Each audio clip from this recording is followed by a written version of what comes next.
स्थानिक स्वराज्य संस्थांच्या निवडणुकीच्या अनुषंगाने आम्ही विविध पक्षांची भूमिका जाणून घेण्याचा प्रयत्न करतोय। आज आपण स्टुडिओमध्ये आमंत्रित केलेले आहे सचिन सावंत यांना। सचिनजी, तुमचं स्वागत आहे। पहिला प्रश्न तुम्हाला हा विचारायचा आहे की मवियामध्ये काँग्रेसचं नेमकं स्थान काय आहे? हा प्रश्न विचारण्याचं कारण म्हणजे मोठा भाऊ आणि छोटा भाऊ अशी एक टर्म कॉइन झालेली आहे। काँग्रेस हा अजूनही मोठा भाऊ आहे का? नाही, आता म्हणजे मोठा भाऊ वगैरे म्हणण्यापेक्षा खऱ्या अर्थानं आघाडीची स्थापना का झाली ह्याचा जर तुम्ही मूळ उद्देश बघितलात तर जे लोकशाहीवरती आक्रमण भारतीय जनता पक्षाच्या रूपानं झालेलं आहे त्या आक्रमणाला कसंही करून थोपवलं पाहिजे या देशाच्या पातळीवरती त्यासाठी इंडिया गठबंधन आपण आम्ही स्थापना केली, इंडिया आघाडी। आणि महाराष्ट्रामध्ये महाविकास आघाडी स्थापन करण्याचा उद्देश तोच होता की ज्या पद्धतीनं तुम्ही पाहता भारतीय जनता पक्षानं लोकशाहीच्या प्रत्येक अंगावरती आक्रमण केलेलं आहे आणि विरोधकांचा आवाज बंद करण्यासाठी ज्या पद्धतीचे प्रयत्न झाले, ईडी सीबीआयचा वापर असेल किंवा जो दबावाचं राजकारण, पक्ष फोडण्याचं राजकारण, ह्याचा विरोध करण्याची आवश्यकता आहे लोकशाही वाचवायची असेल तर। त्या दृष्टिकोनातून आमचं शिवसेनेशी त्यावेळेला आपल्याला आठवत असेल आमचं पहिल्यापासून मतभेद कायम राहिलेले आहेत। त्याच्यात काही त्यांचे विचार वेगळे, आमचे विचार वेगळे राहिले, तरी आम्ही त्या एका मुद्द्यावरती एकत्र आलो होतो की नाही, आता विधानसभा निवडणूक आहे महाराष्ट्रामध्ये, आपल्याला महाराष्ट्राचा पुरोगामी विचार टिकवण्याची आवश्यकता आहे आणि ती आमची प्राथमिकता होती आणि त्यासाठी भारतीय जनता पक्षाला थोपवणं आवश्यक होतं आणि म्हणूनच त्यावेळेला महाविकास आघाडीची स्थापना आम्ही केली होती। त्याच्यात मोठा भाऊ छोटा भाऊचा विषय नाही, आम्ही तर उलट उद्धवजींना मुख्यमंत्री करावं या भूमिकेला आलो होतो। त्यामुळे असं काही मोठा भाऊ छोटा भाऊचा विषय नाही, उद्देश असतो आघाडी का करायची असते त्याच्यासाठी। पण आता जी परिस्थिती बदललेली आहे त्याच्यासाठी त्या उद्देशामध्ये राज ठाकरेंसाठी काँग्रेस तडजोड करायला तयार आहे का? हे बघा, पहिली गोष्ट अशी की या संदर्भामध्ये आमची काही मनसे किंवा मनसेची आमच्या बरोबर काही चर्चा झाली असं नाही, त्यामुळे तो विषयच उद्भवत नाही आता। आणि स्थानिक स्वराज्य संस्थांच्या ज्या निवडणुका असतात त्या स्थानिक मुद्द्यांवरती लढल्या जातात आणि आपल्याला आठवत असेल की काँग्रेस, राष्ट्रवादी काँग्रेस आम्ही एकत्र 15 वर्ष सत्तेत होतो आणि त्यावेळेला स्थानिक स्वराज्य संस्थेच्या निवडणुकामध्ये आम्ही वेगळे लढलेलो आहे, अनेक जण वेगळे लढले। भाजप शिवसेना गेल्या वेळेला 2017 साली वेगळे लढले मुंबईमध्ये। त्यामुळे असं काही आवश्यक नाही की त्या सगळ्या गोष्टींसाठी एकत्र महाविकास आघाडीच्या माध्यमातूनच लढलं पाहिजे असं नाही। तरीही महाराष्ट्र प्रदेश काँग्रेस कमिटीनं आत्ताच निर्णय घेतलेला आहे की ह्या स्थानिक मुद्द्यांवरती निवडणूक असल्यामुळं स्थानिक नेतृत्व जे आहे किंवा जिल्हा काँग्रेस कमिट्या आहेत त्यांना ती मुभा दिलेली आहे की तुम्ही स्थानिक पातळीवरती तुम्हाला एकटं जायचंय का आघाडी करायची आहे याच्याबद्दल निर्णय घ्या। फक्त एकच सांगितलंय की इंडिया आघाडी जी आहे त्याच्यामधले जे सदस्य पक्ष आहेत त्यांच्याबरोबरच तुम्ही आघाडी करा। त्यामुळे तशा तऱ्हेचे निर्देश आम्ही त्या ठिकाणी दिलेत। आणि राहता राहिला मुंबई काँग्रेसच्या संदर्भामध्ये कसं जायला पाहिजे या मुंबई महानगरपालिकेच्या निवडणुकीमध्ये, या संदर्भामध्ये पॉलिटिकल अफेअर्स कमिटी ज्याचं मीही सदस्य आहे, भाई जगतापजी बोलले त्यांचे तेही सदस्य आहेत, तसं सगळ्यांनी मिळून आपलं मत त्या मांडलेलं आहे केंद्रीय स्तरावरती आणि केंद्रीय नेत्यांनी ते ऐकून आता लवकरच अपेक्षित आहे या संदर्भात निर्णय।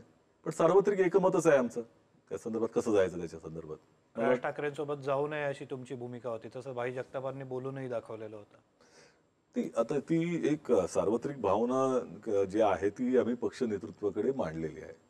विषय असा आहे की या तुम्ही निवडणुकीचा मुद्दा बाजूला जरी ठेवला तरी महाराष्ट्र नवनिर्माण सेनेच्या बरोबर त्यांच्या स्थापनेपासूनच आमचे मतभेद तर आहेतच, ते काय ते जाहीर मतभेद आहेत आणि त्यांची एकंदर भूमिका, त्यांचे जे काही आतापर्यंतचा त्यांचा जो प्रवास चाललेला आहे त्याचा प्रत्येक वेळेला काँग्रेस पक्षाने विरोध केलेला आहे,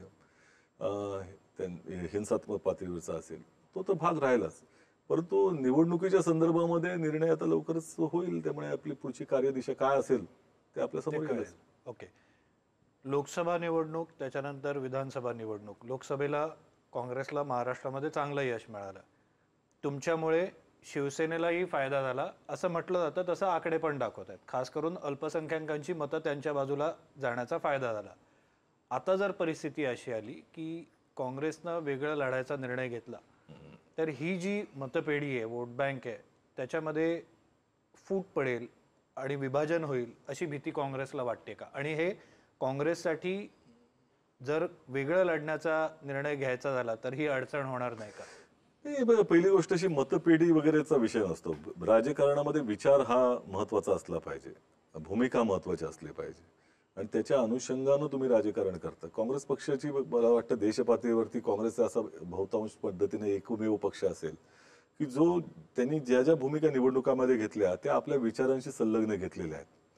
आम्ही संविधानाच्या बाजूने आहोत, त्यामुळे संविधानावर मानणाऱ्या लोकांना आपण त्या ठिकाणी एकत्र करणं किंवा लोकशाही मजबूत करण्याकरता प्रयत्न करणं, सगळ्यांना बरोबर घेऊन जाणारा पक्ष, सर्व धर्मनिरपेक्ष, सर्व धर्म समभाव मानणारा, अशा पद्धतीचंच राजकारण आम्ही कायमस्वरूपी केलेलं आहे. आणि त्या दृष्टिकोनातून पाहायचं झालं तर या भूमिकेला अनुसरून देश पातळीवरती तुम्ही जर पाहिलं तर हे जे आता एक वैचारिक द्वंद्व चाललेला आहे देशात, एक तिरस्कार, द्वेष पसरवणारं भारतीय जनता पक्षाचं नेतृत्व आणि दुसरीकडे भारत जोडो म्हणणारं, सगळ्यांना बरोबर घेऊन जाणारं, सर्वसमावेशक विचारधारेवर चालणारं राहुल गांधीजींचं नेतृत्व. त्यामुळे त्या पद्धतीची एक वैचारिक जो संघर्ष आहे, त्यामुळे राहुल गांधीजींच्या बाजूला कोण आहे किंवा काँग्रेसच्या बाजूला कोण आहे किंवा काँग्रेसच्या नेतृत्वामधल्या ह्या एकंदर प्रवाहाच्या बरोबर कोण आहे आणि त्याच्या विरोधात कोण आहे, ही अशी सरळ सरळ दुफळी झालेली आहे. त्यामुळे मला असं वाटतं की या निवडणुकीमध्ये देखील जनतेला माहिती आहे की ज्या पद्धतीनं राहुल गांधीजी सगळ्यांना बरोबर घेऊन जातात तोच विचार काँग्रेसचा आहे आणि मुंबईमध्ये देखील या विचारांची लोक आमच्या बाजूला राहतीलच. तुम्ही मुंबईचा उल्लेख केला म्हणून या स्थानिक स्वराज्य संस्थांच्या निवडणुकांसाठी आणि मुंबईसाठी असे दोन आपण पातळ्यांवर प्रश्न हा घेऊया. मुंबई वगळता महाराष्ट्र आणि मुंबईसाठी काँग्रेसचं नेमकं विजन काय आहे? असं आहे की पहिली गोष्ट दोन्हीकडे ह्या निवडणुकीमध्ये लोकांच्या अपेक्षा असतात की महानगरपालिका, नगरपालिका, ज्या नगर परिषदा हे जनतेच्या जीवनाशी जोडलेल्या गोष्टी असतात त्याच्याशी. मुंबई महानगरपालिकेमध्ये प्रचंड मोठे प्रश्न आहेत. तुम्ही आज लक्षात घ्या, मुंबई हे आंतरराष्ट्रीय शहर आपण म्हणतो, पण ज्या वेळेला इथे उतरल्यानंतर इथले जे प्रश्न आहेत ते अंगावर येणार आहेत. आज मनुष्य इथली जनता जी आहे ती जगत नाहीये, ती तरुण आहे, म्हणजे त्याला म्हणतात सर्व्हाइव्ह करते. People are not living over here. आज गटारामध्ये पडून माणसं मरतायत इकडे किंवा ट्रेनमध्ये लटकलेली माणसं कशा पद्धतीने मरतायत ती पहा. त्याचा हा जो संघर्ष प्रचंड मोठा आहे आणि मुंबई महानगरपालिकेच्या माध्यमातून ज्या पद्धतीची कामं झाली पाहिजे. आज तुम्ही लक्षात घ्या, गटारांना ढापे नाहीत. तुम्ही जर झोपडपट्टीच्या ह्याच्यामध्ये गेलात तर संडासांना दरवाजे नाहीत. आज महिलांसाठी मुंबईमध्ये शौचालय आपण तुम्ही रस्त्यावरती देऊ शकत नाही, ही वस्तुस्थिती आहे. खड्डे पडले, खड्ड्याचं साम्राज्य आहे, खड्ड्यांमध्ये माणसं मरतायत, ही आपण पाहतोय. आता दंडच थोटवला सर्वोच्च न्यायालयानं. त्याचबरोबर तुम्ही फुटपाथांची अवस्था बघा, लोकांचं प्रदूषणाची अवस्था बघा, कचऱ्याची अवस्था बघा. आज कुठल्या पद्धतीचं आपण म्हणू शकतो की मुंबई शहरामध्ये माणूस जगतोय? मानवीय दृष्टिकोनातून या शहराकडे पाहूच शकत नाही तुम्ही. हे अशा तऱ्हेचं राजकारण झालेलं आहे. त्यामुळे ज्या वेळेला हे भारतीय जनता पक्ष या निवडणुकीच्या पार्श्वभूमीवरती धर्माचं नाव घेतो की खान होईल, हे होईल, म्हणजे तो खऱ्या अर्थानं त्या मुंबईकरांचा अपमान करतोय की आज जीवनाचा जो संघर्ष आहे त्याच्यामध्ये तुम्ही काय करणार आहात? भ्रष्टाचाराचा आगर झालाय मुंबई महानगरपालिका, खुलेआम भ्रष्टाचार, हजारो कोटीचे टेंडर. आज तुम्ही लक्षात घ्या, मी मागणी त्या दिवशी केली की तुम्ही आता 3 वर्षानंतर स्थानिक स्वराज्य संस्थांच्या निवडणुका होत आहेत. या तुम्ही लोकप्रतिनिधींचा जो अधिकार आहे किंवा जनतेला त्यांच्या लोकप्रतिनिधीच्या माध्यमातून आपलं कसं नेतृत्व असावं हे ठरवण्याचा जो अधिकार आहे तो नाकारलाय. आता तुम्ही लोकप्रतिनिधी तुम्हाला मिळणार आहे 3 वर्षाच्या प्रतीक्षेनंतर आणि तरी हजारो कोटीचे टेंडर तुम्ही काढताय. प्रशासकाच्या माध्यमातून तुमचा सत्ता चाललेला आहे. तुम्हाला 2 महिने थांबता येत नाही का? केलं जाते शेवटचा हात मारण्याचा. आणि इतक्या मोठ्या प्रमाणामध्ये इथे भ्रष्टाचार आहे, इतक्या मोठ्या प्रमाणात नाले सफाईचा विषय घ्या. आज एसआयटी तुम्ही लावलेली आहे ना, तुमच्याच भाजपच्याच आमदार म्हणतात एसआयटी लावायची गरज लागली. म्हणजे तुम्ही तुमच्या हातात प्रशासन आहे पण तिथे भ्रष्टाचार तुम्ही थांबवू शकलेला नाही, उलट त्याचे भाग झालेला. टेंडरिंगच्या संदर्भामध्ये बोलायचं झालं तर तुम्ही मंत्रालयामध्ये ठरवता कोणाला द्यायचं आणि नंतर तुम्ही नियमाच्या तयार करायला सांगता अधिकाऱ्यांना. ही वस्तुस्थिती आहे. आणि ह्याला कुठे थांबवण्याच्या संदर्भामध्ये ही जी लूट चाललेली आहे, 4-4, 5-5 हजार कोटीचे टेंडर असतील, ज्याची पायाभूत सुविधांची किंमत असते ती 12-12 हजार कोटीपर्यंत नेलेली आहे तुम्ही लोकांनी. एवढं कॉस्ट एस्केलेशन आहे. तर हे थांबवायच्या ऐवजी तुम्ही काय, तुम्ही तुमच्यासाठी विषय काय, खान होईल भीती दाखवताय तुम्ही जनतेला. मुंबईकरांचा हा अपमान आहे. मुंबईकर इतके वर्ष, जवळपास 2017 नंतरच्या निवडणूक आता 8 वर्षांनी होते, त्यांना त्यांचे मूलभूत प्रश्न महत्वाचे आहेत. गटारामध्ये वाहते, दर पावसाळ्यामध्ये मुंबई का तुंबते? आज ट्रॅफिकचा इतका मोठा प्रश्न आहे. आज तुम्ही जा वेस्टर्न एक्सप्रेस वरनं जाऊन बघा, तो एक्सप्रेस हायवे हा नाव, म्हणजे मला असं वाटतं की त्या एक्सप्रेस या शब्दाचा अपमान झालेला आहे. गाड्या थांबलेल्या असतात, माणूस थांबलेला आहे, त्याचं जीवन थांबलेलं आहे तिथं. त्यामुळे या संदर्भामध्ये काय उपाययोजना करणार आहोत आपण? आपण प्रत्येक वेळेला ते खोदायचं काम का होतंय? सतत प्रत्येक एजन्सी येते ती खोदते का? प्रत्येक जिथे काम झालंय, करोडो रुपये खर्च झालेत, तेच परत खोदून परत का काम काढलं जातं? ह्याचं आपल्याला उत्तर पाहिजे. सामान्य माणसाला घर नाही आहे मुंबईमध्ये. मुंबईमध्ये तुम्ही दहिसरपर्यंत जा किंवा इथे जा, 1 कोटीच्या खाली एक 1 बेडरूम घर नाही मिळू शकत तुम्हाला. सामान्य माणसाला परवडणारी घरं नाही आहेत. तुम्हाला ट्रान्सफर करतात इथे. तुम्ही लक्षात घ्या, सगळीकडे एसआरएचे प्रोजेक्ट चालू आहेत. आज अनेक प्रकल्प तसे थकलेले आहेत. मुंबई महानगरपालिकेचे पीएपीचे मुद्दे त्या ठिकाणी आहेत. असे अनेक मुद्दे आहेत. मलेरिया, डेंगू, साथी सतत का येतात? ह्या गोष्टींवरती चर्चा पाहिजे ना. पण एक जेव्हा तुम्ही हे प्रश्न विचारत असताना एक युक्तिवाद असा नेहमी केला जातो की गेली काही दशकं हीच महापालिका उद्धव ठाकरे यांची शिवसेना जेव्हा अभेद्य होती, अखंड होती, त्यावेळपासूनचं हे प्रशासन आहे आणि त्यांच्या काळात मोठ्या प्रमाणावर भ्रष्टाचार झाला आणि तो नंतर चालत आला, असा त्यांचा एक युक्तिवाद असतो. त्याच्याबरोबर भारतीय जनता पक्ष पण होता ना. म्हणजे आज नामानिरळ राहण्याचा प्रयत्न करतं आणि गेले 3 वर्ष तुमच्याकडे प्रशासकाच्या माध्यमातून थेट सत्ता आहे. लक्षात घ्या, इथे कोणीही लोकप्रतिनिधी नाही आहे तिकडे विचारायला, तुम्हाला जाब विचारायला, आणि तुम्हाला नकोच होता. मग आज त्याचं उत्तरदायित्व कोणावर जाणार आहे? ह्याचं उत्तर देण्याच्या ऐवजी तुम्ही काय म्हणणार? खान आला तर चालेल का? लोकांना आडनावामध्ये काही त्या ठिकाणी इंटरेस्ट नाही. आता त्यांना त्यांच्या प्रश्नांचं उत्तरं पाहिजेत आणि त्यासाठी मुंबईकरांच्या समोर हेच लक्ष आहे की भारतीय जनता पक्षाची द्वेष पसरवणारी घाण बाजूला झाली पाहिजे. ओके. विधानसभा निवडणुका झाल्यानंतर काँग्रेसनं आपल्या स्ट्रॅटेजीमध्ये नेमका काय बदल केलेला आहे? कारण लोकसभा, त्याच्यानंतर विधानसभा आणि आता स्थानिक स्वराज्य संस्थांच्या निवडणुका, या कालखंडामध्ये बरेच सारे बदल झालेले आहेत. यश आलं, अपयश मिळालं, त्याच्या पुढे आता नेमकं काय करायचं? काँग्रेसने नेमकं काय विजन ठेवलेलं आहे? असं आहे की पहिली गोष्ट अशी की लोकसभेमध्ये प्रचंड मोठ्या प्रमाणामध्ये यश आम्हाला मिळालं होतं. पण आताचे जे काही राहुल गांधीजींनी जे समोर आणलेलं आहे पुराव्यानिशी, कालही त्यांची पत्रकार परिषद झाली आणि ते जे आणले की जनादेश हा जर त्यांच्या बाजूला नसेल तर हा त्या ठिकाणी जनादेशावर दरोडा टाकण्याचं काम आता होत आहे आणि हे पुराव्यानिशी समोर येत आहे.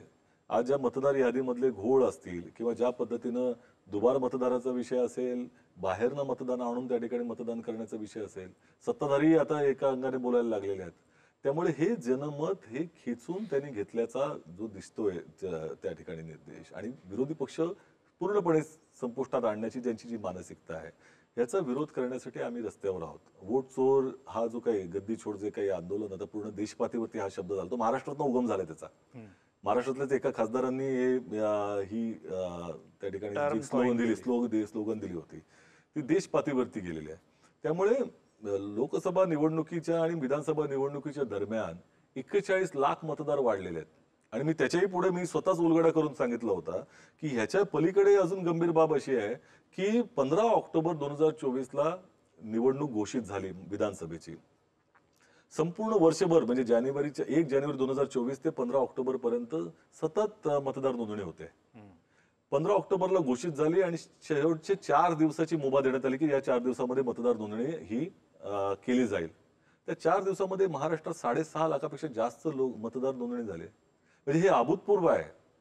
आणि आताच्या परिस्थितीमध्ये असं आहे की सेंट्रलाइज्ड पद्धतीनं त्या नोंदणी होते का? ते आता ती लॅरिसा नावाची कोण आता भाजपाची कोणती नवीन कार्यकर्ता ब्राझीलमधनं आलेली आहे, 22 ठिकाणी नाव येतंय, 100 ठिकाणी एकच फोटो येतोय. हे सगळ्या गोष्टी ज्या आहेत त्याचा विरोध आम्ही करतोय, जनतेची जागृती करतोय. आणि त्यामुळे ते जे का आम्ही सत्याचा मोर्चा जो काढला होता तो याच अनुषंगाने होता. आणि काँग्रेस पक्षाच्या दृष्टिकोनातून जनतेपर्यंत हा मेसेज घेऊन जाणं ही एक आमची त्या ठिकाणी कार्याचा भाग आता चाललेला आहे. आणि त्याचबरोबर या कालावधीमध्ये आता जे काही पक्ष तोडण्याचं जे काही भारतीय जनता पक्षानं जे काही प्रकार केले, पुन्हा पक्ष बांधणीसाठी आम्ही आता ताकदीने लागलेलो आहोत. तुम्ही पक्ष बांधणीचा उल्लेख केला, पण निवडणुकांच्या तोंडावर बंडखोरी होणं हे स्वाभाविक आहे. सगळ्याच पक्षांमध्ये होईल, काँग्रेसमध्ये देखील होण्याची शक्यता नाकारता येत नाही. अशा वेळेला आपले नेते, आपले पदाधिकारी यांना सांभाळण्यासाठी किंवा जाऊ नये यासाठी आतापासून काही रणनीती आखण्यात आलेली आहे? जो आज हे वैचारिक संघर्ष आहे, भारतीय जनता पक्षाच्या विरोधामध्ये काँग्रेस पक्षाचे नेतृत्व, कार्यकर्ते, पदाधिकारी सगळे लागलेले आहेत. ज्या पद्धतीनं त्यांचं हे लोकशाहीवरचं आक्रमण थोपवलं पाहिजे अशा पद्धतीमध्ये वैयक्तिक स्वार्थाकरता कोण दुसरीकडे जाण्याचा प्रयत्न करत असेल किंवा ज्या पद्धतीनं समजा भाजपाकडनं अशा पद्धतीचा दबाव आणला जात असेल तर ते दबाव जर आणला असेल कोणाला तर त्याच्याबरोबर उभं राहणं हे आमचं काम आहे. पण जर स्वतःच्या स्वार्थाकरता जाणार असेल तर त्याला लखला भाऊ आम्ही त्याला शुभेच्छा देऊ. हा लढा अशा पळपुट्या लोकांपासूनच्या बरोबर लढता येत नाही. ते धारिष्ट्याचे त्या ताकदीचे साहसीच लोक लढू शकतात. स्वतंत्र संग्राम असाच लढला नव्हता. सगळ्यांनी अनेकांनी आपल्या आयुष्यावरती आपल्या कुटुंबाच्या हितावरती भविष्यावरती त्या ठिकाणी तुळशीपत्र ठेवलं होतं. त्यामुळे आजचा हा लढा आम्ही दुसरा स्वतंत्र लढा मानतोय. तुम्हाला कधी प्रयत्न आले आपल्याकडे वळवण्याचे? तो भाग हा वैयक्तिक स्वरूपामध्ये मला असं वाटतं की फार गौण आहे. कारण या बाबतीमध्ये चर्चा करणं प्रयत्न होतात. परंतु त्या दृष्टिकोनातून माझं एवढंच म्हणणं आहे की विचारांनी आपण जेव्हा राजकारण करतो त्याचा दुसरा काही उद्देशासाठी आम्ही आलोच नव्हतो राजकारणात. की आम्ही काही सत्ताधारी घरामधनं आलेलो आहे असं नाही. राजकारणाचा वास असलेला घरामधनं आलोय असंही नाही. त्यामुळे समाजासाठी काही चांगलं करायचंय, विचारांनी करायचंय ह्या उद्देशाने जेव्हा आपण येतो त्यावेळेला मग हे सगळे आमिष वगैरे सगळे गौण ठरतात. मग ओके. काँग्रेसला एक नेहमी शाप लागलेला असतो तो म्हणजे अंतर्गत लाथाळ्या गडबाजीचा. आत्ताच्या परिस्थितीमध्ये देखील ही बाब लपलेली नाही. म्हणजे अंतर्गत कुरबुरी आहेत सुरू ज्या येत आहेत बाहेर माध्यमांच्या द्वारे येत आहेत किंवा अन्य बाबीतनं येत आहेत. हे नेमकं कसं थांबवणार? कारण काँग्रेसचा अनेकदा शत्रू ठरतो. हे तर मला असं वाटत नाही फार काही अशा पद्धतीचं काही चित्र कुठे दिसतंय. आता माध्यमांना कुठे दिसतंय मला माहिती नाही. मतभेद असतात. म्हणजे असं मी म्हणणार नाही की एखादी संघटनेमध्ये किंवा एखाद्या संस्थेमध्ये मतभेद नसतात असं होऊ शकत नाही. काँग्रेसमध्ये लोकशाही वातावरण असतं. त्यामुळे त्या संदर्भामध्ये मतभेद हे समोर येऊ शकतात. पण ते मनभेद नसू नयेत. ज्या वेळेला पक्षाचं त्या ठिकाणी दिशा स्पष्ट होते किंवा एखादा नीती स्पष्ट होते त्यावेळेला सगळ्यांनी मिळून त्याच्यावरती काम केलं पाहिजे ही अपेक्षा असते. आणि बहुतांश त्या ठिकाणी होत आहे. आताही मला असं वाटत नाही कुठल्या तरीचं मनभेद कुठे आहेत. सगळे मिळून काम करतायत. आता ही बऱ्याच अंशानं सगळ्यांची भूमिका एक समान आहे की ह्या देशामधनं भाजपला आपल्याला सत्तेमधनं घालवल्याशिवाय लोकशाही टिकणार नाही आणि सगळेजण संघर्ष करतायत. एक सगळ्यात मोठं अंग असतं निवडणुकीमध्ये किंवा निवडणुकीच्या नंतरही ते म्हणजे सोशल मीडिया. सोशल मीडियावर काँग्रेसला अधिक बळकट करण्यासाठी नेमके काय प्रयत्न केले जात आहेत? नाही, हा सोशल मीडियाचाच भाग एक आहे. आता ज्या वेळेला माध्यमांवरती इतका प्रचंड मोठा दबाव आहे देश पातळीवरती सगळ्याच माध्यमांवरती आणि त्यामुळे विरोधी पक्षाचा जो काही आवाज आहे तो जनतेपर्यंत पोहोचवण्यासाठी सोशल मीडिया हे एक मोठं माध्यम आहे. मला आजही आठवतंय की जवाहरलाल नेहरूजींनी आपल्या पुस्तकात लिहिलं होतं. त्यांनी असं म्हटलं होतं की त्यावेळेला स्वातंत्र्यपूर्व कालावधीमध्ये ब्रिटिशांशी लढताना जेव्हा माध्यमं होती ती जमीनदारांच्या किंवा अत्यंत सधन अशा पार्श्वभूमीच्या लोकांच्या हातात असायची आणि दुसरीकडे किंवा इंग्रजांच्या हातात असायची.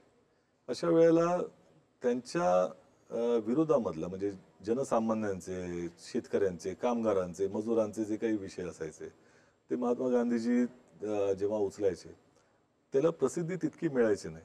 परंतु ते जनमानसापर्यंत पोहोचवण्याचं काम गांधी काय म्हणताय तिथे मुंबईमध्ये आंदोलनाची सुरुवात होते आणि दांडी यात्रेला करोडो लोक तिथे उपस्थित होतात. हे का व्हायचं त्यावेळेच्या कालावधीमध्ये? कारण तिथे घराघरापर्यंत काँग्रेसचा कार्यकर्ता पोहोचायचा आणि गांधीजींचा काँग्रेसच्या नेतृत्वाचं काय म्हणणं आहे ते सांगायचं. तर आता ह्या सोशल मीडियाच्या माध्यमातून तितकी करायची पण आवश्यकता राहिली नाही. जनमानसाशी टचमध्ये असणं आवश्यक आहेच. परंतु सोशल मीडिया एक अत्यंत प्रभावी माध्यम आहे. दुर्दैवानं काय झालंय की त्याच्यावरही अंकुश आणण्याचा प्रयत्न भाजपनं या कालावधीमध्ये केला आहे. ह्याच्यात हे सगळे उलगडा आले कारण हे शेवटी प्लॅटफॉर्म्स आहेत. तुम्ही फेसबुक घ्या, ट्विटर घ्या किंवा इतर काय घ्या, इंस्टाग्राम घ्या, हे शेवटी प्लॅटफॉर्म आहेत आणि प्लॅटफॉर्मच्या कंपन्यांचे स्वतःचे काही इंटरेस्ट असू शकतात. परंतु तरी देखील आमची सगळी व्यवस्था त्या बाबतीत लागली. आता आमच्याकडे एवढा काही खर्च करायला पैसे नाही आहेत. आर्थिक जी विषमता आहे ती राजकारणामध्ये पण मोठ्या प्रमाणामध्ये आलेली आहे. ते भारतीय जनता पक्ष म्हणजे कुबेर झालेला आहे आणि आम्ही जनसामान्यांबरोबर आहोत. तरी देखील कार्यकर्त्यांच्या एकंदर प्रयत्नातनं हे पुन्हा आपण आपल्याला ताकदीनं उभं राहायचंय. त्यासाठी याच्याकडे लक्ष आहे. अनेक गोष्टी आम्ही त्या दृष्टिकोनातून करतो आहोत. आताच प्रदेशाध्यक्षांनी देखील या बाबतीमध्ये भूमिका घेतलेली आहे आणि ते स्वतःही लक्ष घालतात. ओके, एक शेवटचा प्रश्न मग थांबूया आपण. बोगस मतदार आणि मतदार यादीतील घोळ हा मुद्दा विरोधकांनी उचललेला आहे. मनसेने आपल्या पद्धतीनं बोगस मतदार कसे आयडेंटिफाय करायचे याच्यासाठी त्यांची यंत्रणा लावलेली आहे. म्हणजे जेव्हा मतदार येईल तेव्हा त्याच्या नावाची नोंद करून जो बोगस मतदार असेल त्याला ओळखायचं ही साधी त्यांनी टेक्निक अवलंबायला सुरुवात करण्याचा निर्णय घेतलेला आहे. तसं काँग्रेसनं आपल्या पातळीवर काय निर्णय घेतलाय? असं आहे की काँग्रेसनेच तर हा मुद्दा मांडला. काँग्रेसचे नेते राहुल गांधीजींनी देशासमोर हा मुद्दा आणला. त्यावेळेला लोकांच्या डोळ्यामध्ये अंजन घेतले. विरोधी पक्षांचेही म्हणजे मला असं वाटतं की खडबडून जागे झाले की आज आपण एवढा संघर्ष गेल्या 11 वर्ष करतोय, तो कोणत्या शक्तीशी करतोय, ही तथाकथित महाशक्ती कोण आहे आणि त्याची ताकद काय आहे ही समोर दिसलेली आहे. आणि या परिस्थितीमध्ये महाराष्ट्राचा मुद्दा राहुलजींनी स्वतः आणलेला आहे. आणि प्रत्येक आता पुढच्या कालावधीमध्ये तर प्रत्येक मतदार यादीकडे आता अत्यंत मला वाटतं की भिंगाच्या चष्म्याने करूनच बघावं लागेल इतकी परिस्थिती आहे. दुर्दैवानं अपेक्षा होती की निवडणूक आयोग ही सर्व पक्षीय जे मत आहे की निवडणुकीची जी मतदार यादी आहे तीच सदोष आहे, तिला निर्दोष करण्यासाठी प्रयत्न करेल, पण ते काही केलेलं नाही. त्यामुळे अंपायरच्या बद्दल प्रचंड मोठी शंका आहे की आम्ही ज्या वेळेला आउट म्हणून ओरडतो त्यावेळेला लगेचच मान हलवून नॉट आउट म्हणत राहतात ते. त्यामुळे ह्याच्या संदर्भामध्ये आम्ही निश्चितपणे काँग्रेस पक्ष ही भूमिकेमध्ये आहेच आणि म्हणूनच बाकी सगळे जे काही मतभेद विसरून त्या सत्याच्या मोर्चामध्ये आम्ही सामील झालो. धन्यवाद सचिनजी, तुम्ही स्टुडिओमध्ये आलात आणि बातचीत केली. सचिन सावंत अत्यंत संयतपणे बोलतात, प्रभावीपणे बोलतात आणि जसजसा निवडणुकीचा ज्वर चढत जाईल आपण काँग्रेसची बाजूही जाणून घेण्याचा प्रयत्न करत राहू. तुर्तास इथेच थांबूया. तुम्ही पाहत राहा NDTV मराठी.